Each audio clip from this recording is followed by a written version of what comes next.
Hello बच्चों, कैसे हो आप लोग। हम ठीक है सर, आप कैसे हैं। मैं भी बहुत अच्छा हूँ। तो आज की क्लास स्टार्ट करें। बिल्कुल सर, बिल्कुल करते हैं। तो लास्ट क्लास में हमने जीएसटी का इंट्रोडक्शन स्टार्ट किया था और आज उसी को फर्दर कंटिन्यू करते हुए आज की क्लास में हम देखेंगे कॉन्स्टिट्यूशन से रिलेटेड प्रोविजंस, कि कॉन्स्टिट्यूशन के अंदर टैक्स से रिलेटेड क्या क्या प्रोविजन है और जीएसटी इम्प्लीमेंट करने से पहले क्यों कॉन्स्टिट्यूशन के अंदर अमेंडमेंट करना पड़ा। ओके। ओके सर, तो स्टार्ट करते हैं हम कॉन्स्टिट्यूशनल प्रोविजंस के साथ। ओके जी सर। तो जैसे कि पता है, जो हमारी इंडिया है इसके अंदर तीन टाइप की गवर्नमेंट होती है। तीन टाइप की सर। हाँ, एक आपकी सेंट्रल गवर्नमेंट हो गई, एक स्टेट गवर्नमेंट हो गई और एक लोकल अथॉरिटी। लोकल अथॉरिटी जैसे म्यूनसिपल कॉरपोरेशन वगैरह हो गए। तो कॉन्स्टिट्यूशन के अंदर इन सबको बता रखा है। इन सबको बता रखा है। क्या बता रखा है सर? कि आपको सेंट्रल गवर्नमेंट को अलग बता रखी है कि आपको इसके ऊपर टैक्स लेना है। स्टेट गवर्नमेंट के लिए अलग बता रखा है कि आपको इसके ऊपर आप टैक्स ले सकते हो। लोकल अथॉरिटी के लिए अलग बता रखा है। ठीक है, सबका एक एरिया डिफाइन कर दिया कि आप इन इन चीज़ों के ऊपर टैक्स कलेक्ट कर सकते हो। For example, excise duty service tax central government को दे दिया, वैट स्टेट गवर्नमेंट को दे दिया, इंटरटेनमेंट टैक्स आपका लोकल अथॉरिटी के केस में दे दिया। तो इस तरह से पावर बांट दी, कॉन्स्टिट्यूशन में पावर दे दी गई कि आप इन इन चीज़ों पे आप टैक्स लगा सकते हो। ठीक है। ठीक है सर। अब बोल तो दिया कि आप इस पे टैक्स लगा सकते हो। अब टैक्स लेने के लिए लॉ बनाना पड़ा। लॉ बनाना, कोई भी टैक्स आप बिना लॉ के नहीं कलेक्ट कर सकते, ऐसा कॉन्स्टिट्यूशन के अंदर लिखा हुआ है। मान लीजिए अगर कोई ऐसा लॉ बन जाता है जो कि कॉन्स्टिट्यूशन ऑफ इंडिया के साथ कॉन्ट्रडिक्ट करता है, तो उस केस में वो लॉ इनवैलिड हो जाएगा और वॉइड हो जाएगा। ठीक है। तो हमें कॉन्स्टिट्यूशन के हिसाब से लॉ बनाना पड़ेगा। मान लीजिए एक्साइज ड्यूटी बोल रखा है कि सेंट्रल गवर्नमेंट कलेक्ट करेगी और लॉ बना देते हैं स्टेट गवर्नमेंट की हम कलेक्ट करेंगे। तो जो ये लॉ बनेगा वो इनवैलिड होगा, क्योंकि वो कॉन्स्टिट्यूशन के अकॉर्डिंगली नहीं है, क्योंकि कॉन्स्टिट्यूशन में एक्साइज ड्यूटी सेंट्रल गवर्नमेंट के अंदर दे रखा है। ओके। Okay sir. तो कोई भी लॉ जो कि कॉन्स्टिट्यूशन ऑफ इंडिया के साथ कॉन्ट्रडिक्ट करेगा वो वॉइड होएगा, इनवैलिड हो जाएगा। Okay. In case of any tax law, be an act, rule, notification और order not in conformity with constitution is called ultra virus of a constitution is illegal and void।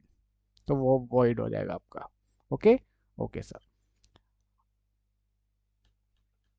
अब constitution के अंदर अलग अलग article दे रखे हैं। Article में लिखा हुआ है कि इस आर्टिकल के तहत ये होगा, इसके तहत ये होगा। ठीक है। तो जो हमारे टैक्स से रिलेटेड जो आर्टिकल्स हैं उनको एक बार डिस्कस करेंगे, जो कि हमारी जीएसटी से रिलेटेड है या फिर इनकम टैक्स से रिलेटेड है। ओके। Okay sir. सबसे पहला है article 265 of constitution of India, जो कि बोलता है no tax shall be levied और collected except by the authority of law. हम कोई भी टैक्स लेवी और कलेक्ट नहीं कर सकते जब तक उसके लिए कोई लॉ ना हो, किसी लॉ से उसमें अथॉरिटी ना मिली हो हमें। इसीलिए इसीलिए आप देखोगे कोई भी टैक्स जो कलेक्ट हो रहा है उसके लिए एक एक्ट होता है। जैसे इनकम टैक्स के लिए इनकम टैक्स एक्ट 1961 है, जीएसटी के लिए सीजीएसटी एक्ट 2017 है। ठीक है। सर्विस टैक्स के लिए सर्विस टैक्स था आपका, कस्टम ड्यूटी के लिए कस्टम ड्यूटी है। ठीक है। एक्साइज ड्यूटी के लिए एक्साइज ड्यूटी एक्ट था। तो कोई भी टैक्स बिना हम लॉ के अथॉरिटी के कलेक्ट या लेवी नहीं कर सकते। ऐसा कहाँ लिखा हुआ है? आर्टिकल में लिखा हुआ है सर, 265 ऑफ कॉन्स्टिट्यूशन। इसीलिए इसीलिए गवर्नमेंट को लॉ बनाना पड़ता है। ठीक है। बिना लॉ के गवर्नमेंट हमसे टैक्स ना लेवी कर सकती है हम पे, ना ही कलेक्ट कर सकती है। ओके। Okay sir. फिर आता है हमारा आर्टिकल 245। ये क्या है सर? सब subjected to the provision of this constitution, parliament may make law for the whole or any part of territory of India, and legislation of state may make law of the whole of part of state। इसमें बोला गया है जो parliament है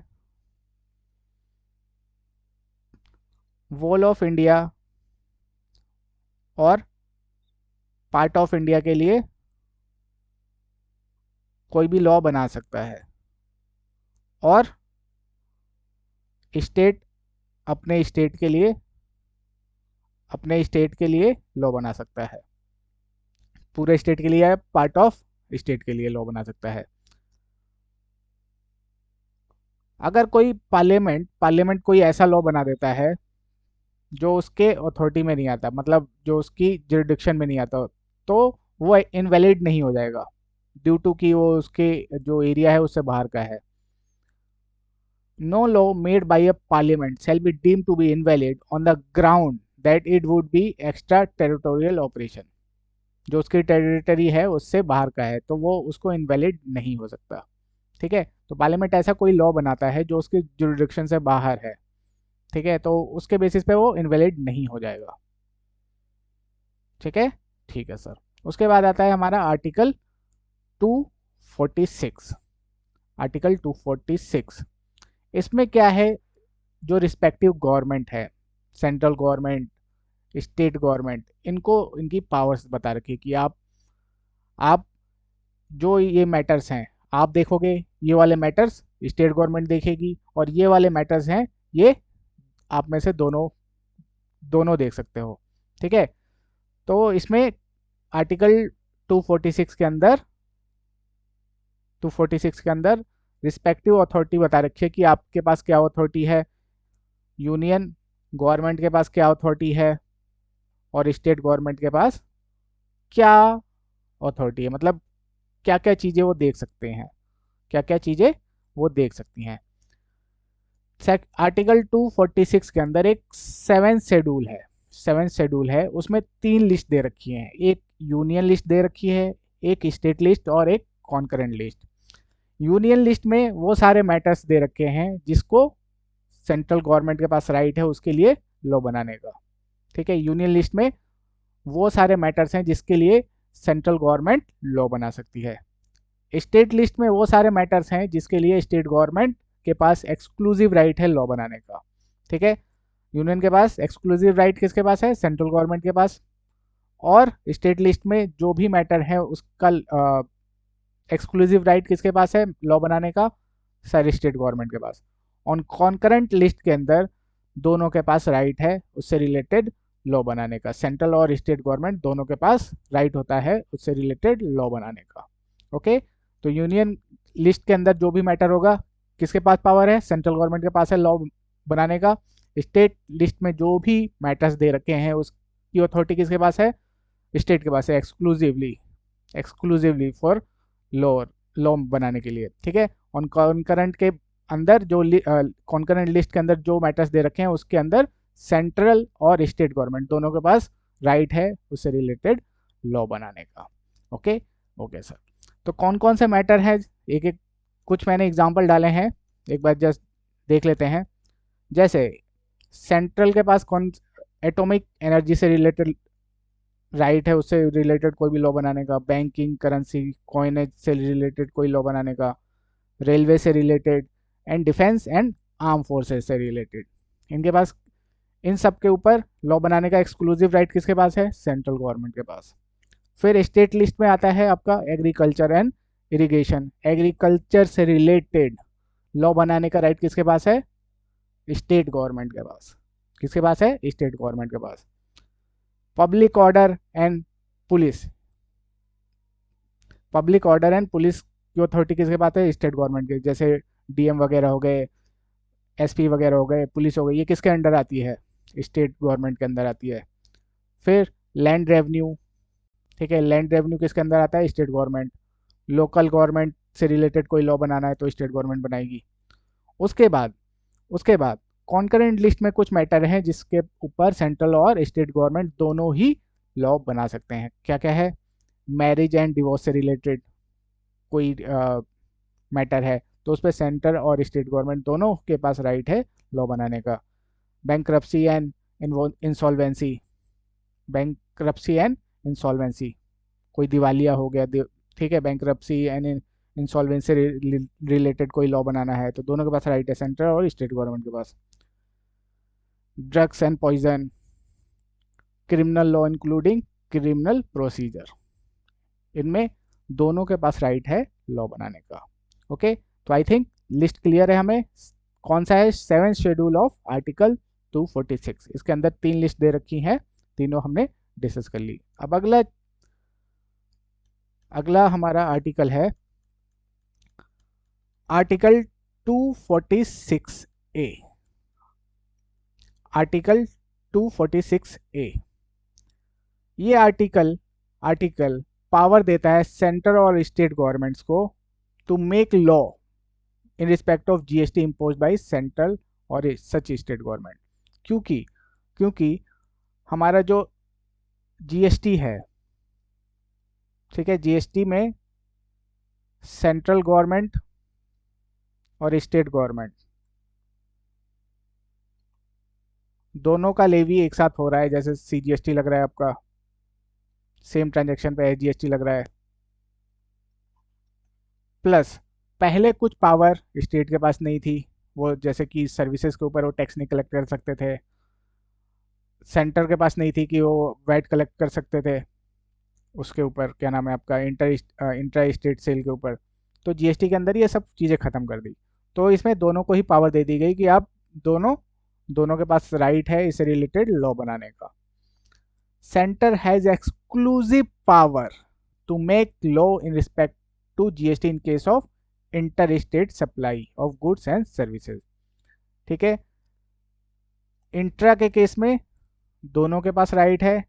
inter state अगर supply है, inter state supply है जिसपे आईजीएसटी लगेगा आपका, ठीक है, उस जिसपे क्या लगेगा, आईजीएसटी लगेगा, उसका राइट किसके पास है? सेंट्रल गवर्नमेंट के पास है एक्सक्लूसिव राइट लॉ बनाने का। Okay okay sir. However, the aforesaid provision shall apply on petroleum crude, high speed diesel, motor spirit जिसको हम पेट्रोल बोलते हैं, natural gas and aviation turbine fuel from the date recommended by the GST council. फिर बोला कि जो 5 petroleum product है, petroleum crude, high speed diesel जिसको नॉर्मली डीजल बोलते हैं हम, एमएस मतलब petrol, ATF aviation turbine fuel and natural gas, इनके केस में इनके ऊपर जीएसटी एप्लीकेबल होगा उस दिन से जब जीएसटी काउंसिल रिकमेंड करेगी। और अभी तक कितने साल हो गए आपके? 2017 से लेके 24 आ गया हमारा, अभी तक जीएसटी काउंसिल ने इसको रिकमेंड नहीं किया है। इसीलिए पेट्रोलियम प्रोडक्ट के ऊपर अभी भी एक्साइज ड्यूटी लगता है, सेंट्रल एक्साइज ड्यूटी और वैट लगता है। जो आपका इनका प्राइस बढ़ रहा है पेट्रोल डीजल का, इसका एक रीज़न ये भी है कि ये जीएसटी के अंदर नहीं है, जिसकी वजह से क्या है कि एक्साइज ड्यूटी पे कर रही है और वैट पे कर रही है जो ऑयल कंपनीज हैं, उनको उनको क्रेडिट नहीं मिल पाता अंदर जीएसटी, या फिर जो ये टैक्सेस पे कर रहे हैं उसके अंदर जीएसटी का आपस में सेट ऑफ नहीं कर सकते, वो क्रेडिट नहीं ले सकते, जिसकी वजह से क्या हो रहा है, जो आपका कॉस्ट ऑफ प्रोडक्शन है इन कंपनीज का वो बढ़ जा रहा है। इसकी वजह से क्या है, कुछ हद तक जो पेट्रोल डीजल का प्राइस है इस वजह से भी बढ़ रहा है आपका। Okay okay sir. The provision of article 246 is now with standing anything contain in article 246 and 254। Article 256 ए के अंदर जो है वो ये ओवरराइड इफेक्ट है जो 246 के अंदर है एंड 254 के अंदर दे रखा है। 254 के अंदर बोल रखा है कि इन केस अगर मान लीजिए पार्लियामेंट और स्टेट मतलब सेंट्रल गवर्नमेंट और स्टेट गवर्नमेंट के बीच में कुछ ऐसा लॉ बन जाता है जो आपस में ही कॉन्ट्रडिक्ट कर रहा है, तो उस केस में जो पार्लियामेंट ने लॉ पास कर रखा है वो प्रिवेल करेगा। तो बोल रहा है कि जो हमारा आर्टिकल 246 है, ये हमारा 246 जो अभी पढ़ा था हमने, ये लिस्ट जिसमें थी और 254 जो कि बताता है कि पार्लियामेंट का लॉ प्रिवेल कर जाएगा इन केस ऑफ स्टेट गवर्नमेंट के साथ कुछ कॉन्ट्रडिक्ट है उनके लॉ में। तो इन दोनों को ओवर राइड कर जाएगा। ठीक है, इन दोनों के ऊपर ये ओवर राइड कर जाएगा। ठीक है, इसकी अथॉरिटी इन दोनों के ऊपर है आपका। ओके। ओके सर, चलिए अब आगे चलते हैं।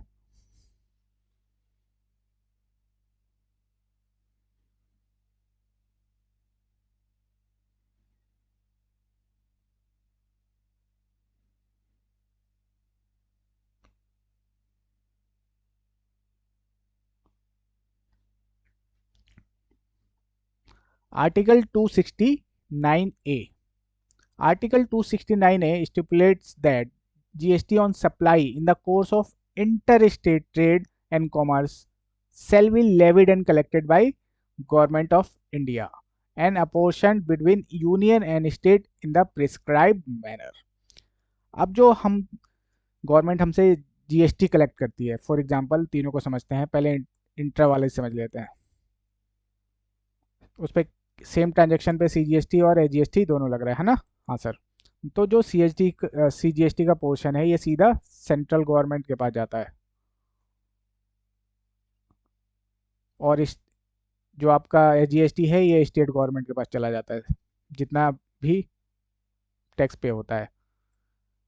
इंटर के केस में इंटर के केस में क्या लगता है, हमारा आईजीएसटी लगेगा, इंटीग्रेटेड जीएसटी लगेगा। और वो कौन कलेक्ट करता है, सेंट्रल गवर्नमेंट। फिर कलेक्ट करने के बाद क्या करती है, जितना भी स्टेट का पोर्शन है, जितना भी स्टेट का परसेंटेज है, पोर्शन है, वो उसको स्टेट को ट्रांसफर कर देती है, स्टेट को ट्रांसफर कर देती है। Okay. Okay sir. Import of goods and services or both into India will be deemed to be supply of goods or services in the course of interstate trade or commerce। अगर हम कुछ import कर रहे हैं, import माने क्या होता है सर, इंपोर्ट का मतलब है इंडिया के बाहर से इंडिया के अंदर कुछ भी लेके आते हैं हम उसको बोलते हैं इंपोर्ट। इंडिया के बाहर से कोई भी सामान या सर्विस इंडिया में लेके आते हैं तो उसको हम बोलते हैं इंपोर्ट। और एक्सपोर्ट किसको बोलते हैं, इंडिया से बाहर कुछ भी लेके जाते हैं गुड्स और सर्विसेज, उसको बोलते हैं एक्सपोर्ट। तो अगर हम इंपोर्ट कर रहे हैं कोई भी गुड्स और सर्विसेज, ठीक है, तो हम उसको क्या मानेंगे, इंटर स्टेट सप्लाई मानेंगे, इंटर स्टेट सप्लाई मानेंगे। Import of goods or services or both into India will be deemed to be a supply of goods and or services in the course of interstate trade and commerce। और उसके ऊपर क्या लग जाएगा, inter state मानेंगे तो sir IGST लग जाएगा sir. Very good. Where the amount collected as a IGST has been used for the payment of CGST, sorry, AGST or vice versa, such amount shall not form part of consolidated fund of India state respectively। अब ये क्या है sir, अभी इसको hold रखिए, ये अभी समझ में नहीं आएगा। ठीक है, जो हमारा जीएसटी के अंदर है, ठीक है, जीएसटी के अंदर ऑर्डर दे रखा है कि हम किसको किससे एडजस्ट कर सकते हैं। जैसे मान लीजिए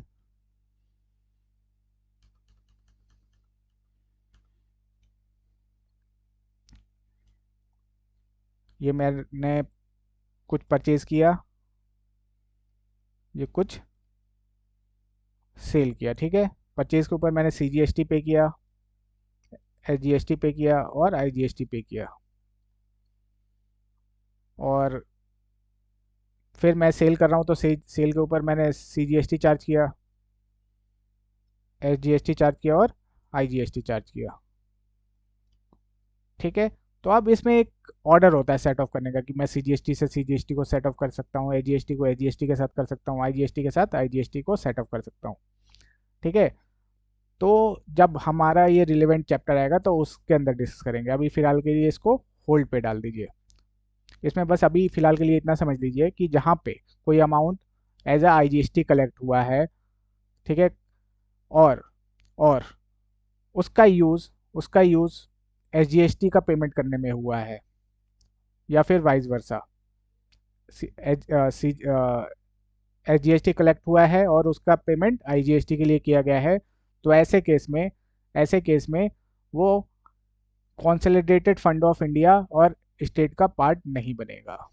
ठीक है, फिलहाल के लिए अभी इतना याद कर लीजिए, जब ये रिलेवेंट चैप्टर आएगा तो इसको डिस्कस करेंगे हम लोग। उसके बाद अगला है हमारा, parliament is empowered to formulate the principle regarding the place of supply where supply of goods और सर्विसेज और both occur in a inter state trade और कॉमर्स। फिर इंटर स्टेट के केस में, इंटर स्टेट सप्लाई के case में place of supply निकालना होता है कि कहाँ पे सप्लाई माना गया, वो डिटरमाइन करना पड़ता है। उसके हिसाब से सीजीएसटी, एसजीएसटी और आईजीएसटी लगता है। मान लीजिए with in state place of supply है तो आपका सीजीएसटी आईजीएसटी लगेगा। प्लेस ऑफ सप्लाई आपका स्टेट से बाहर है तो आईजीएसटी लगेगा। तो इससे रिलेटेड लॉ किसके पास है, किसके पास अथॉरिटी है लॉ बनाने का? इंटर स्टेट सप्लाई के केस में पार्लियामेंट के पास पावर है। ठीक है, ठीक है सर। तो प्लेस ऑफ सप्लाई के बेसिस पे हमें पता चलता है कि उसके ऊपर कौन सा टैक्स लगना है। Okay, okay sir. फिर आता है हमारा article 279A, GST council. Article 279A बोलता है कि एक कमेटी फॉर्म होगी, एक काउंसिल बनेगी, जिसकी पावर किसके पास है? प्रेसिडेंट ऑफ इंडिया के पास है। तो joint form and central state namely GST council उसका नाम दिया गया है, और इसके अंदर सेंट्रल गवर्नमेंट और स्टेट गवर्नमेंट दोनों के फाइनेंस मिनिस्टर इसके अंदर होंगे, और जो हमारे यूनियन फाइनेंस मिनिस्टर है वो जीएसटी काउंसिल के हेड होंगे। GST council shall consist of following member, namely union finance minister is a chairperson, जो यूनियन फाइनेंस मिनिस्टर हैं। ठीक है, जैसे अभी कौन है, सीतारमन जी, वो क्या बनेंगी? जीएसटी काउंसिल की चेयरपर्सन है। और बाकी स्टेट गवर्नमेंट के जो आपके रेवेन्यू और फाइनेंस के स्टेट के इंचार्ज हैं, या फिर फाइनेंस या टैक्स के इंचार्ज है, जो भी नॉमिनेटेड कर रखा है स्टेट गवर्नमेंट है, वो सारे मेंबर इसके पार्ट होते हैं। जीएसटी काउंसिल का सर काम क्या होता है? जीएसटी काउंसिल का काम है कि जीएसटी से related provision banana and recommend करना गवर्नमेंट को उसको इम्प्लीमेंट करने के लिए। तो किससे क्या क्या लॉ बना सकती हैं? कोई भी टैक्स, सेस, सरचार्ज, इनसे रिलेटेड, जीएसटी से रिलेटेड लॉ बना सकती है। किसी का टैक्स बढ़ाना है, सरचार्ज लगाना है, कम करना है, कौन से गुड्स और सर्विसेज टैक्सेबल होंगे, कौन से एग्जेम्प्टेड होंगे, इसके ऊपर डिसीजन ले सकते हैं। कैसे लेवी होगा, कैसे डिस्ट्रीब्यूशन होगा, उसके ऊपर वो लॉ बना सकते हैं।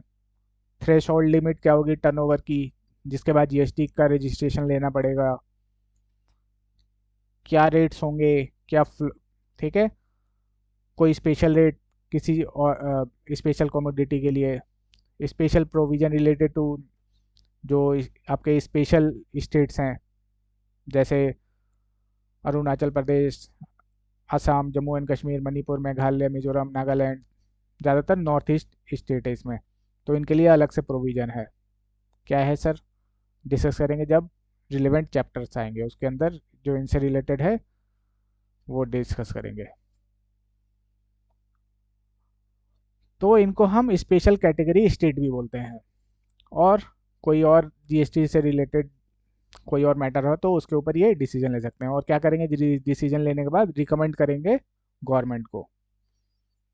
ठीक है, रिकमेंड करेंगे गवर्नमेंट को। उसके अलावा जो 5 पेट्रोलियम प्रोडक्ट हैं, कौन कौन से? Crude, natural gas, ETF, diesel, petrol और नेचुरल गैस। ठीक है, उनके केस में ये गवर्नमेंट को रिकमेंड करेगी कि कौन से डेट से हमें इसको इम्प्लीमेंट करना है। Okay, okay sir. इसमें डिसीजन लेने के लिए, कोई भी मीटिंग की डिसीजन के लिए, जैसे काउंसिल की जब मीटिंग होती है तो बोला है कि मीटिंग में कम से कम 50% मेंबर होने चाहिए, तो हम कोई भी डिसीजन ले सकते हैं। कम से कम 50% होने चाहिए। अगर 100 मेंबर है तो कितना होने चाहिए? कम से कम 50 होने चाहिए। अब किसी भी मीटिंग में डिसीजन कैसे लिया जाए? किसी भी मीटिंग का डिसीजन कैसे लिया जाए? तो बोला है कि अगर 3/4 वोट फेवर में है, मतलब 75% वोट फेवर में है, तो हम मान लेंगे कि वो डिसीजन फेवर में है। ठीक है। Every decision of GST council shall be taken in a meeting by a majority of not less than 3/4 of the weightage vote of member present and voting. तो अगर जितने मेंबर प्रेजेंट हैं और vote किया उसमें से 3/4 ने अगर बोल दिया कि हाँ ये होना चाहिए, तो वो डिसीजन ले लिया जाएगा। अब इसमें आपका सेंट्रल गवर्नमेंट आता है, स्टेट गवर्नमेंट आता है। सेंट्रल गवर्नमेंट का एक वोट है, बाकी स्टेट्स और यूनियन टेरिटरीज का अपना, स्टेट्स का अपना अलग अलग है। तो इस पे स्टेट लड़ने के लिए आगे क्या कि सेंट्रल गवर्नमेंट के पास तो 50% वेटेज मिल जाएगी, नहीं ऐसा नहीं होगा। तो इन्होंने कहा कि वेटेज कम करिए, आप हमें ज़्यादा वेट दीजिए। तो सेंट्रल गवर्नमेंट को 1/3 वेट दिया गया और स्टेट गवर्नमेंट को 2/3 2/3 वेट दिया गया। मतलब सर मान लीजिए, मान लीजिए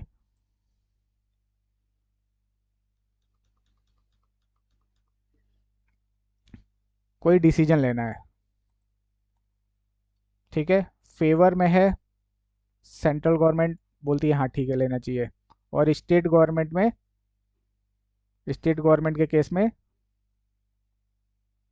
मान लीजिए 2/3, या एक काम कीजिए 1/2 बोलते हैं, मतलब 50% स्टेट बोलते हैं कि हाँ लेना चाहिए, 50% मना करे कि नहीं लेना चाहिए। अब इसका वेट कितना है, 1/3, इसका कितना है 2/3। ठीक है, दोनों का वेटेज एवरेज करके फिर निकालेंगे रिजल्ट क्या आता है। तो ये हो गया 1 × 1/3, ये हो गया आपका, और ये हो गया आपका 2/3 इंटू 1/2, तो 1/3। तो टोटल कितना हो गया, सेंट्रल गवर्नमेंट का इतना, स्टेट गवर्नमेंट का इतना, तो 2/3 निकल के आया, ये हो गया आपका 66.667%। तो हमें कितना चाहिए कम से कम सर 75% चाहिए, तो इस केस में ये डिसीजन पास नहीं हो पाएगा। ओके। ओके सर, अब मान लीजिए इसकी जगह,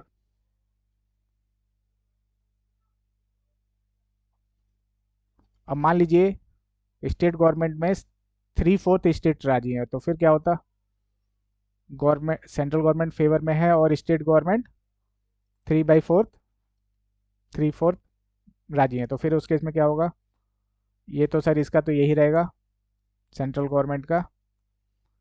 स्टेट गवर्नमेंट के केस में हो जाएगा 3/4 इंटू 2/3, तो 3 से 3 गए, ये हो गया हाफ, 1/3 प्लस हाफ, 6 2 + 3, 5/6, ये कितना निकल के आता है 83.33%। तो इस केस में जहाँ पे 75% ऑफ स्टेट गवर्नमेंट राजी है, उस केस में वो डिसीजन पास हो जाएगा, अगर सेंटर भी फेवर में है तो। Okay. Okay sir.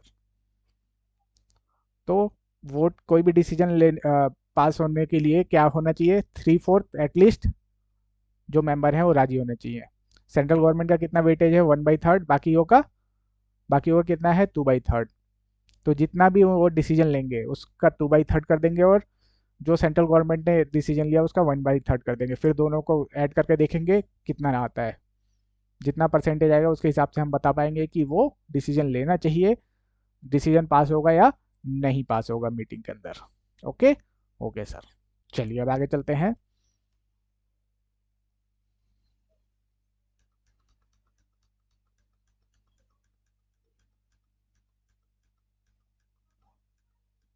Need for constitutional amendment. अब सबसे बड़ा क्वेश्चन ये आता है कि क्यों, आखिर क्यों जीएसटी को इम्प्लीमेंट करने से पहले हमें कॉन्स्टिट्यूशन में अमेंडमेंट करना पड़ा। तो जैसे कि हमने आर्टिकल 246 के अंदर देखा था कि उसमें यूनियन लिस्ट, स्टेट लिस्ट और कॉन्करेंट लिस्ट के अंदर अलग अलग पावर दे रखी थी कॉन्स्टिट्यूशन ने, कि सेंट्रल गवर्नमेंट के पास इसका राइट है, स्टेट गवर्नमेंट के पास इसका राइट है, और कॉन्करेंट लिस्ट में सेपरेट दोनों के पास अलग अलग पावर है।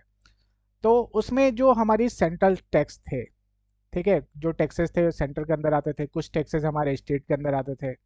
अब जीएसटी में क्या था, दोनों को साथ में पावर देनी थी, दोनों के अंदर, दोनों सेंट्रल और स्टेट गवर्नमेंट को साथ में पावर देनी थी। इसके लिए इसके लिए हमें कॉन्स्टिट्यूशन के अंदर अमेंड करना पड़ा। ठीक है, उसके लिए हमें कॉन्स्टिट्यूशन के अंदर अमेंड करना पड़ा। अदरवाइज देखिए, यूनियन लिस्ट के अंदर ये सारे टैक्सेस थे आपके। एंट्री 83 में कस्टम ड्यूटी, 84 के अंदर सेंट्रल एक्साइज ड्यूटी, 97 के अंदर service tax, 92A and 92B central sale tax. इन ये सारे टैक्सेस की पावर किसके पास थी? सेंट्रल गवर्नमेंट के पास। ठीक है, इनसे जो भी टैक्स कलेक्ट और लेवी करने का पावर किसके पास था, और इससे रिलेटेड लॉ बनाने की पावर किसके पास था? सेंट्रल गवर्नमेंट के पास। वहीं पे VAT, alcohol, liquor, opium, narcotics, luxury, entertainment, इन सब के ऊपर टैक्स का राइट किसके पास था? स्टेट गवर्नमेंट के पास। स्टेट गवर्नमेंट के पास। जीएसटी के अंदर क्या था? जीएसटी के अंदर central government and state government को एक साथ पावर देनी थी, एक साथ पावर देनी थी। इसीलिए इसीलिए हमें कॉन्स्टिट्यूशन में अमेंड करना पड़ा। इसीलिए हमें कॉन्स्टिट्यूशन में अमेंड करना पड़ा। फॉर एग्जांपल, स्टेट के पास पावर नहीं थी सर्विस के ऊपर टैक्स लगाने की, एक्साइज ड्यूटी लेने की पावर नहीं थी। सेम जो हमारा सेंट्रल गवर्नमेंट था उसके पास वैट लगाने की पावर नहीं थी। ठीक है, बट जीएसटी में क्या था, सर्विसेज भी है, गुड्स भी है। तो सेंट्रल गवर्नमेंट और स्टेट गवर्नमेंट दोनों को साथ में पावर, सिमिलटेनियसली पावर देनी थी। कॉन्स्टिट्यूशन में ऐसा कोई प्रोविजन नहीं था, तो प्रोविजन डालना पड़ा, इसीलिए हमें कॉन्स्टिट्यूशन में अमेंड करना पड़ा। उसके बाद हमारा जीएसटी इंप्लीमेंट हुआ। The constitutional provision has delinked separate powers for the center and the state to impose various taxes. Whereas the central levied excise duty on all goods produced and manufactured in India, the state levy value-added tax once the good enter the scheme of trade upon the completion of manufacture. In the state of interstate sale, मतलब इसमें वही सारी चीजें बता रहे कि ये इसके पास था, ये इसके पास था। With respect to goods imported from outside the country into India, centre has levied basic custom duty. Custom duty की पावर सेंटर के पास थी। ठीक है जी sir. Introduction of GST required amendment in a constitution to enable integration of central excise, additional duties of customs, state VAT, and certain state specific taxes and service taxes into a comprehensive goods and services tax, and to empower both center and state to levy and collect it. मतलब कहने का मतलब, पहले अलग अलग tax लगता था, GST में एक कर दिया। पहले दोनों की पावर अलग अलग थी कि आप इस पे टैक्स लोगे, आप इसके ऊपर लोगे। जीएसटी में दोनों को पावर देनी थी कि लो थोड़ा सा पावर आप रखो और थोड़ा ये रखो। तो दोनों को पावर देने के लिए, सेंट्रल और स्टेट को पावर देने के लिए हमें कॉन्स्टिट्यूशन में अमेंड करना पड़ा। Okay okay sir. तो हमें इसका आंसर जब क्वेश्चन आएगा, मान लीजिए कि नीड क्यों थी हमें कॉन्स्टिट्यूशन में चेंज करने के लिए, तो क्या बोलना पड़ेगा कि पहले के टाइम पे सेंटर के पास एक्साइज ड्यूटी का पावर था, सर्विस टैक्स का था, सीएसटी का पावर था, वैट के स्टेट के पास वैट का पावर था, बाकी स्टेट स्पेसिफिक रिलेटेड जो टैक्सेस थे उनका था। कस्टम ड्यूटी की पावर सेंटर के पास थी। कस्टम ड्यूटी किसके ऊपर लगती है? जब हम सामान बाहर से इंडिया में मंगाते हैं, इंपोर्ट करते हैं। तो सबको अलग अलग पावर थी, और जीएसटी में हमें दोनों को साथ में पावर देनी थी, और कॉन्स्टिट्यूशन में ऐसा कुछ प्रोविजन था नहीं, इसीलिए हमें कॉन्स्टिट्यूशन में अमेंड करना पड़ा। कॉन्स्टिट्यूशन में हमें अमेंड करना पड़ा और दोनों को पावर देने के लिए कॉन्स्टिट्यूशन को अमेंड किया गया। ओके ओके सर, चलिए अब आगे चलते हैं।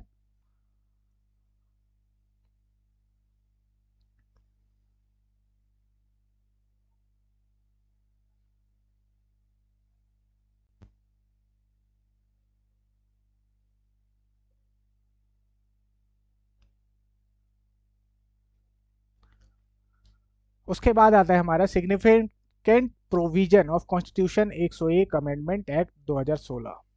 आखिर कॉन्स्टिट्यूशन के अंदर जो हमारा कॉन्स्टिट्यूशन के अंदर जो चेंजेस हुआ, ठीक है, उसके अंदर क्या चेंजेस थे, मोटा मोटी एक बार देख लेते हैं। ठीक है, वैसे हमारे एग्जाम के लिए रिलेवेंट नहीं है, बट हमें पता होना चाहिए। सबसे पहले क्या करा, दोनों को कॉन्करेंट पावर दी, स्टेट गवर्नमेंट को और सीजी एंड एसजी को कॉन्करेंट पावर दी कि दोनों आप इसके साथ एक साथ लॉ बना सकते हो। ठीक है, ठीक है सर। आईजीएसटी की पावर किसको दी?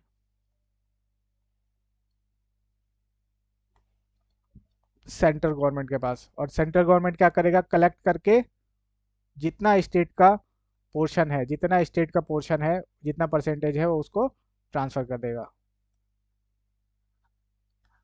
ठीक है, ठीक है सर। उसके बाद प्लेस ऑफ सप्लाई, मतलब कहाँ पे सप्लाई मानेंगे, कहाँ पे सप्लाई माना जाएगा, उसका प्रोविजन बनाया गया।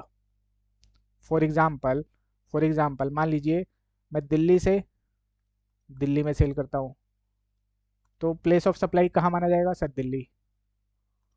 दिल्ली से हरियाणा सेल करता हूँ, तो प्लेस ऑफ सप्लाई कहाँ माना जाएगा? जहाँ पे सामान डिलीवर हुआ। तो हरियाणा क्या बन जाएगा मेरा? प्लेस ऑफ सप्लाई बन जाएगा, फॉर एग्जाम्पल। ठीक है, तो इस केस में क्या लग जाएगा मेरा? आईजीएसटी लग जाएगा। और इस केस में सीजीएसटी और एसजीएसटी। तो प्लेस ऑफ सप्लाई कैसे निकाले, उसका प्रोविजन बनाने के लिए प्रिंसिपल रखा गया उसके अंदर। जीएसटी सबके ऊपर लगेगा, लेकिन उसमें एक चीज को छोड़ दिया गया, alcoholic liquor for human consumption, इसको छोड़ दिया गया। और 5 पेट्रोलियम प्रोडक्ट को बोला गया कि उस दिन से आएगा जब जीएसटी काउंसिल रिकमेंड करेगा। ठीक है, 5 petroleum crude, HHD, MS, natural gas and ATF, इनके केस में बोला गया कि जब GST council GST council recommend करेगी, जिस दिन से उस दिन से हम इसको इम्प्लीमेंट करेंगे। Okay, okay sir. तंबाकू के ऊपर एक्साइज ड्यूटी भी लगता है और जीएसटी भी लगता है। ठीक है, जीएसटी के अंदर भी इंक्लूड किया गया और एक्साइज ड्यूटी भी लगा इसके ऊपर। फिर आर्टिकल 279A के अंदर जीएसटी काउंसिल बनाई गई। ठीक है, आर्टिकल 279 के अंदर क्या हुआ? जीएसटी काउंसिल बनाई गई हमारी।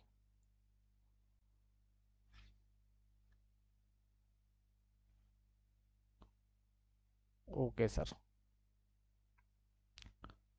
तो ये मोटा मोटी चेंजेस थे हमारे कॉन्स्टिट्यूशन अमेंडमेंट 101 एक्ट 2016 के अंदर। अब आते हैं हमारे questions and answer. Questions and answer. अब इसमें एक इंपॉर्टेंट चीज मैं आपको बताना चाहता हूँ। देखिए, हमें कितना आता है वो इम्पोर्टेंट नहीं है, हम एग्जाम में कितना लिख के आते हैं वो इम्पोर्टेंट है। हमें क्या आता है वो इम्पोर्टेंट नहीं है, हमें आता तो बहुत कुछ है, बट जब तक हम उसको प्रैक्टिस नहीं करेंगे लिखने की, एग्जाम में हम लिख नहीं पाएंगे ठीक से। एग्जाम में हम ठीक से लिख नहीं पाएंगे। तो इसके लिए क्या है, समझ तो गए हम क्या क्या चीजें हैं। लिख के भी प्रैक्टिस करना है, क्वेश्चन आंसर को लिख के प्रैक्टिस करना है। ये नहीं कि थ्योरी है तो बस ओरली रीड कर लिया हो गया, नहीं, आपको लिख के प्रैक्टिस करनी है। Okay, okay sir. एक्चुअली होता क्या है कि दिमाग में हमारे बहुत कुछ है, और मान लीजिए हम एग्जाम में फर्स्ट टाइम लिखने बैठे, उस टाइम पे कंफ्यूजन होती है कि इतना सारा चीज़ें होती है कि कंफ्यूज हो जाता है कि पहले ये लिखूं कि ये लिखूं, क्या लिखूं, समझ में नहीं आता। तो आप जब लिख के प्रैक्टिस करोगे तो आप अच्छे से उसको कर पाओगे। ठीक है, तो क्वेश्चन एंड आंसर को हमें लिख के भी प्रैक्टिस करना है। Okay, okay sir. तो चलिए क्वेश्चन आंसर देखते हैं। पहला क्वेश्चन है, list out some benefit that GST में अकर टू इकोनॉमी। इकोनॉमी को क्या बेनिफिट हुआ जीएसटी की वजह से? पहला है creation of unified national market, one nation one tax. एक मार्केट बना के नेशनल लेवल पे एक मार्केट बन गया। पहले इंटर स्टेट सेल परचेज में बड़ी दिक्कत होती थी, तो अब फ्री आराम से at the national level and in at a international level हम आराम से कोई भी ट्रांजेक्शन कर सकते हैं जीएसटी के अंदर। Boost to make in India initiative. GST की वजह से क्या हुआ, हमारा कॉस्ट ऑफ प्रोडक्शन कम हो गया, कॉस्ट ऑफ गुड सोल्ड कम हो गया, क्योंकि हम क्रेडिट ले पा रहे हैं। तो उससे क्या हो रहा है कि जो हमारे प्रोडक्ट्स हैं वो इंटरनेशनल मार्केट में भी कम्पिटेटिव हो गए हैं। हम उसको एट अ ग्लोबल मार्केट में भी compete कर पा रहे हैं हमारे प्रोडक्ट। उससे क्या हो रहा है, हमारा domestically make in India initiative को बूस्ट दे रहा है वो। Okay okay sir. उसके बाद boost to investment, export and employment. इसमें क्या है, अब क्योंकि कॉस्ट कम हो रहा है आपका, कॉस्ट कम हो रहा है तो ज़्यादा से ज़्यादा बिजनेसेस खुल रहे हैं, ज़्यादा से ज़्यादा एम्प्लॉयमेंट बढ़ रही है, इन्वेस्टमेंट हो रहे हैं और हमारे प्रोडक्ट एक्सपोर्ट हो रहे हैं। तो इन सबको बूस्ट मिला है जीएसटी की वजह से। Okay okay sir. तो यहाँ पे आंसर भी लिखा हुआ है, आपको लिख के प्रैक्टिस करना है, लिख के प्रैक्टिस करना है। Okay sir.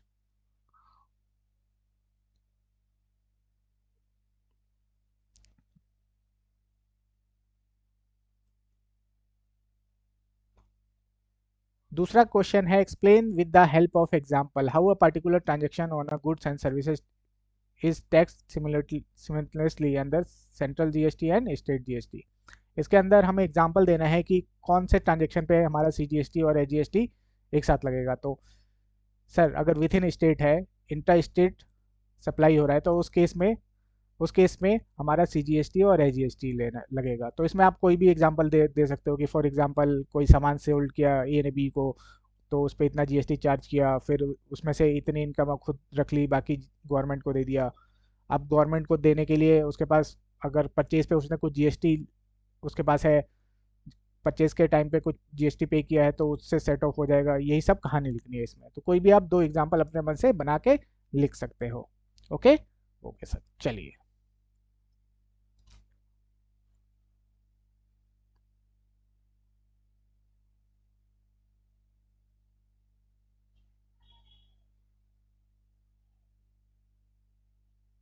जैसे एग्जांपल में यहाँ पे 10-10% लिया है, आपको 10% नहीं लेना है। जो हमारे जीएसटी रेट है 0% है, जी 0% का हमारा कोई काम नहीं है। 5% है, 12% है, 18 और 28% है। इसके अलावा भी दो तीन रेट होते हैं, वो हमारे लिए अभी रिलेवेंट नहीं है। ठीक है। तो ये तो हमारा ग्रॉस हो गया। अब C G S T G S T कितना हो जाएगा, हाफ हाफ परसेंट हो जाएगा आपका। 6-6%, 9-9% एंड 14%।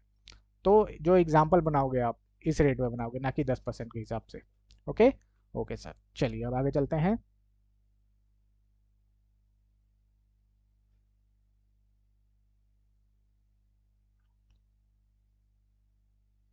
फिर आता है हमारा third question, why was the need to amend the constitution of India before introducing the GST. GST implement करने से पहले हमें कॉन्स्टिट्यूशन में अमेंड क्यों करना पड़ा? क्योंकि सर पहले बहुत सारे लॉ थे और सेंटर स्टेट गवर्नमेंट के पास सबकी अलग अलग पावर थी, और जीएसटी के अंदर हमें दोनों को एक साथ पावर देनी थी।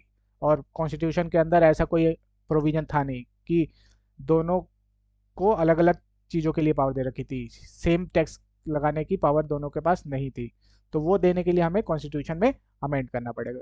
तो इसमें बस कहानी लिखनी है कि सेंटर के पास एक्साइज ड्यूटी था, सर्विस टैक्स था, सेंट्रल सेल टैक्स की पावर थी, स्टेट के पास वैट की थी और स्टेट लेवीज की थी। और उसके बाद कस्टम ड्यूटी का थोड़ा लिख देना है। उसके बाद बोलना है कि कॉन्स्टिट्यूशन के अंदर ऐसा कोई प्रोविज़न नहीं था कि जिससे दोनों के पास पावर होती सेम टैक्स लगाने की। तो वो पावर देने के लिए हमें कॉन्स्टिट्यूशन में पहले अमेंड करना पड़ा। ओके ओके सर, चलिए।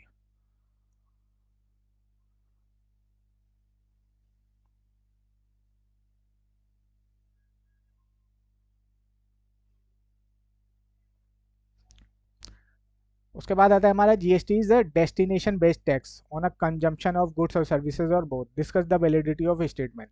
इसमें बोला गया है कि जो जीएसटी है हमारा कंजम्पशन बेस्ड टैक्स है। कैसे? तो इसमें आपको बोलना है इस एग्जांपल के साथ कि मान लीजिए कोई हम सामान सोल्ड कर रहे हैं, तो फाइनली जिस स्टेट में वो कंज्यूम होगा, ठीक है, अल्टीमेट कंज्यूम होगा, जो अल्टीमेट कंज्यूमर होगा जो कंज्यूम करेगा उसको, ठीक है, उस स्टेट के पास उसका रेवेन्यू जाएगा, उस स्टेट के पास उसका रेवेन्यू जाएगा। ठीक है। तो एग्जांपल के साथ समझाना है आपको। मान लीजिए दिल्ली से दिल्ली में सेल हुआ, तो कंजम्पशन कहाँ हुई, दिल्ली में, तो दिल्ली को रेवेन्यू जाएगा। लेकिन मान लीजिए दिल्ली से हरियाणा में गया और हरियाणा से फिर यूपी गया, तो यूपी हम जहाँ पे कंज्यूम हो रहा है, मान लीजिए यूपी में कंज्यूम हो रहा है वो गुड्स या सर्विस, तो तो वहाँ जो भी उस जीएसटी का रेवेन्यू होगा किसको जाएगा, यूपी गवर्नमेंट को जाएगा। Okay okay sir. तो ये एग्जाम्पल के साथ देखना है हमें। देखिए कैसे लिखा है इन क्वेश्चन आंसर एक बार पढ़ लेते हैं। The given statement is valid. GST is destination based tax on a consumption of goods and services और बोथ। जो लाइन लिखी है उसी को पहले लिख दिया। घुमा फिरा के हाँ sir. GST is known as a destination based tax since tax would be accrued to the taxing authority which has jurisdiction over the place of consumption which is also termed as a place of supply। जहां पे consumption होगा वहां पे उस government को tax जाएगा।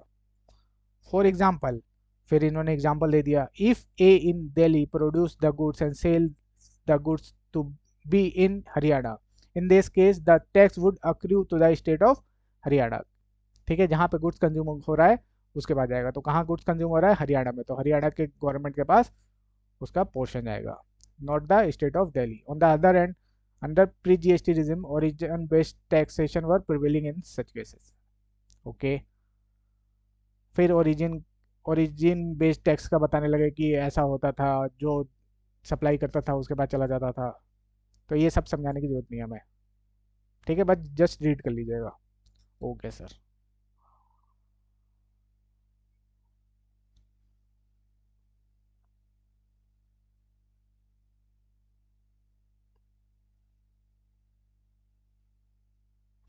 फिर अगला क्वेश्चन आता है हमारा, डिस्कस द लेवेबिलिटी ऑफ जीएसटी और अदरवाइज ऑन द फॉलोइंग। अब बताना है इनके ऊपर हमें जीएसटी लगेगा कि नहीं लगेगा, और लगेगा नहीं लगेगा तो कौन सा टैक्स लगेगा। Alcoholic liquor for human consumption, इसके ऊपर लग रहा है? नहीं सर, इसको अभी बाहर रखा गया है। तो क्या लगता है इसके ऊपर? State excise duty and VAT लगता है और सीएसटी लगता है। पेट्रोलियम प्रोडक्ट्स, 5 पेट्रोलियम प्रोडक्ट, इसके ऊपर सर हमारा सेंट्रल एक्साइज ड्यूटी लगता है और सीएसटी वैट लगता है। टैबकू, इसके ऊपर GST plus central excise tax दोनों लगता है आपका। Okay okay sir. फिर opium, Indian hemp and other narcotic drugs and narcotics, अफीम, चरस, गांजा, इनके ऊपर स्टेट एक्साइज ड्यूटी लगता है, ठीक है, और जीएसटी भी लगता है आपका। Okay sir. तो सर इसके अलावा जो पेट्रोलियम प्रोडक्ट है उनका क्या? इनके अलावा जो पेट्रोलियम प्रोडक्ट है उनका क्या? जैसे एसकेओ है जिसको हम कैरोसिन बोलते हैं, एलपीजी है आपका, बिटुमिन है जिससे रोड बनती है, उनके ऊपर जीएसटी लगता है हमारा। Okay okay sir. चलिए अब आगे चलते हैं।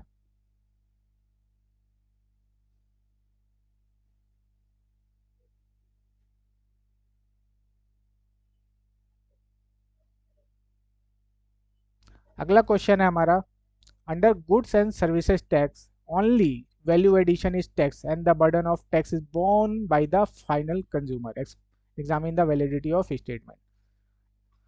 जो हमारा जीएसटी है वैल्यू एडेड टैक्स है। कैसे? कैसे तो हमें इसमें बताना है कि जो हम जब तक हमारा ट्रांजैक्शन चलता रहेगा, ठीक है, सेल परचेज चलता रहेगा, तब तक जितना वैल्यू एडिशन होगा उसके ऊपर टैक्स लगता रहेगा, और फाइनली जो अल्टीमेट कंज्यूमर होगा जब उसको सोल्ड कर दिया जाएगा, ठीक है, तो उसका बर्डन फाइनली उसकी जेब से जाएगा, अदरवाइज बर्डन शिफ्ट हो जाएगा। ठीक है, जैसे मैंने आपको एग्जांपल में समझाया था लास्ट क्लास में कि ए ने बी को बेचा, बी ने सी को, सी ने डी को, तो डी हमारा अल्टीमेट कंज्यूमर था, फाइनल कंज्यूमर था, तो फाइनल बर्डन उसके ऊपर गया। बाकी सारे जो परचेज के ऊपर क्रेडिट था वो लेते गए थे। जैसे कि मान लीजिए परचेज है, ये सेल है, ठीक है, 200 रुपये का सेल किया, इसके ऊपर जीएसटी मेरा बन रहा है 18% के हिसाब से 36 रुपये। ठीक है, ठीक है सर। मान लीजिए इसने ये 100 रुपये में खरीदा था, उसके ऊपर जीएसटी इसने परचेज के टाइम पे 18 रुपये पे कर दिया था। Okay okay sir. तो अभी इसको जीएसटी कितना पे करना है गवर्नमेंट को? सर 36 रुपये, जिसमें से वो परचेज पे ऑलरेडी 18 रुपये पे कर चुका है, तो जो 18 रुपये है उसका उसको क्रेडिट मिल जाएगा, जिसको हम बोलते हैं इनपुट टैक्स क्रेडिट मिल जाएगा। तो सिर्फ 18 रुपये उसको गवर्नमेंट को पे करना पड़ेगा। Okay okay sir. तो जो मैंने लास्ट क्लास में आपको एग्जाम्पल दिया था वही एग्जाम्पल यहाँ पे समझाना है।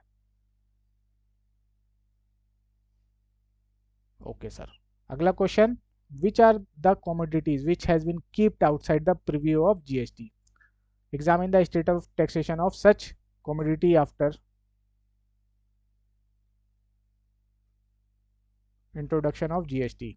तो इसमें बोला गया है कि कौन से प्रोडक्ट है जिनको जीएसटी से बाहर रखा गया है। तो एक तो अल्कोहलिक लिकर है जो शराब है हमारा ह्यूमन कंजम्पशन के लिए वो, और 5 पेट्रोलियम प्रोडक्ट। अभी उनके ऊपर क्या लगता है वो बता देना है, क्या लगता है बताओ। सर अल्कोहल के ऊपर तो हमारा स्टेट एक्साइज ड्यूटी लगता है और सीएसटी वैट लगता है। हाँ। और पेट्रोलियम प्रोडक्ट के ऊपर सेंट्रल एक्साइज ड्यूटी लगता है और सीएसटी वैट लगता है। ठीक है। जब जीएसटी के अंदर आ जाएगा तो उसके ऊपर क्या लगेगा, जीएसटी लगेगा। ठीक है। ठीक है सर। तो बस यही बताना है। चलिए आगे चलते हैं।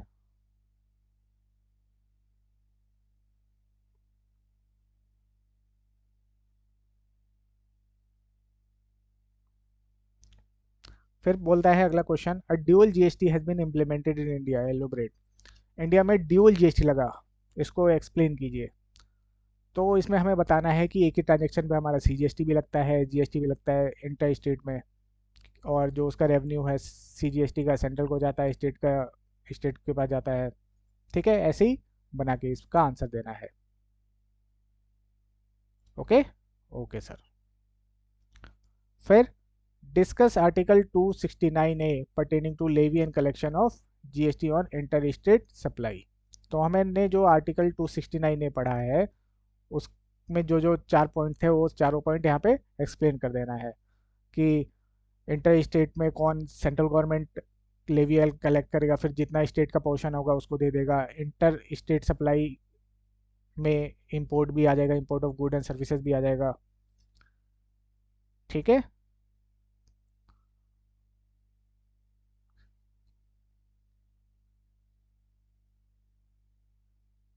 फिर अगर कोई आईजीएसटी जीएसटी से सेट ऑफ हुआ है तो वो हमारा जो रिलेवेंट फंड है उसका पार्ट नहीं बनेगा, वो एक्सप्लेन करना है। उसके अलावा जो प्लेस ऑफ सप्लाई है इंटर स्टेट के केस में, ठीक है, इंटर स्टेट सेल सप्लाई के केस में उसका राइट सेंट्रल गवर्नमेंट के पास है।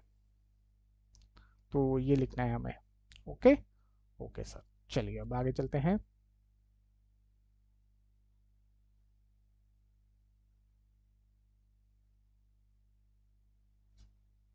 फिर discuss article 246A which grant the power to make law with respect to goods and services tax.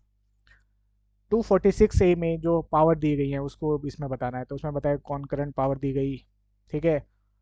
और जो 5 प्रोडक्ट थे पेट्रोलियम प्रोडक्ट और अल्कोहलिक लिकर उनको छोड़ के बाकी के ऊपर दोनों को पावर दी गई।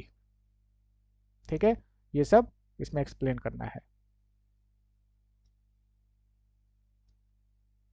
इंटर स्टेट के केस में सेंट्रल गवर्नमेंट के पास पावर दी गई, जो गुड्स थे पेट्रोलियम प्रोडक्ट अल्कोहलिक इनके ऊपर जब जीएसटी काउंसिल रिकमेंड करेगी पेट्रोलियम प्रोडक्ट के ऊपर जो 5 थे उस दिन से इम्प्लीमेंट होगा। अल्कोहलिक लिकर अभी बाहर है, यही सब इसमें बताना है आपको।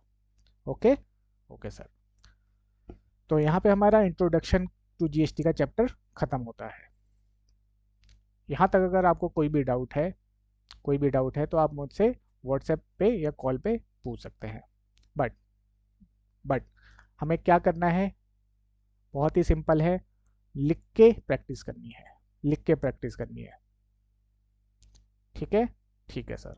और और जो मैंने नोट्स बनाए हैं, जो नोट्स बनाए हैं वो एक्चुअली इससे छोटे ही नोट्स बन सकते हैं। बट क्या है, इससे छोटे बनाने पे क्या होता है, मान लीजिए हमने 10 लाइन पढ़ी। ठीक है। जब हम उसको प्रैक्टिस करेंगे तो 10 की 10 लाइन तो याद रहेंगी नहीं, उसमें से 7 या 8 ही लाइन याद रहेगी। हाँ। और एग्ज़ाम में जाते जाते वो भी 4 या 5 लाइन रह जाएंगी। अब मान लीजिए इससे छोटे नोट्स बना देते थे हम। मान लीजिए 5 लाइन का नोट्स बना दिया। ठीक है, 5 लाइन का नोट बना दिया। अब हम इसको लिख के प्रैक्टिस कर रहे हैं, हमारा ये 3 या 4 लाइन का रह जाएगा। और एग्ज़ाम में मान लीजिए 10 नंबर का क्वेश्चन आ गया, तो क्या आपको लगता है 3 या 4 लाइन लिखने से एग्जामिनर हमें नंबर दे देगा? नहीं सर। तो हमें तैयारी उस हिसाब से करनी है कि अगर वो 10 नंबर का भी क्वेश्चन देता है तो हम 10 नंबर का लिख के आ पाए। ठीक है। 3 नंबर का देगा तो 3 नंबर का लिख के आएंगे, 4 नंबर का देगा हम अपने हिसाब से उसको मैनिपुलेट कर पाएंगे। बट हमें जब पता ही है 5 लाइन ही है तो उसको हम उसको और एक्सपेंड नहीं कर पाएंगे उस टाइम पे। ठीक है। हमारे पास ज़्यादा मटेरियल है तो उसको हम कम कर सकते हैं, लेकिन हमारे पास पहले से ही मटेरियल कम है तो हम उसको एक्सपेंड नहीं कर पाएंगे at the time of exam. इसीलिए, और हो सके तो स्टडी मटेरियल से रीड कर लीजिए एक बार, और अच्छा है। अदरवाइज आप मेरे नोट्स को भी रेफ़र कर सकते हैं। ओके। Okay sir. तो मेरा नंबर है 7631399189। Okay, thank you, take care, good bye.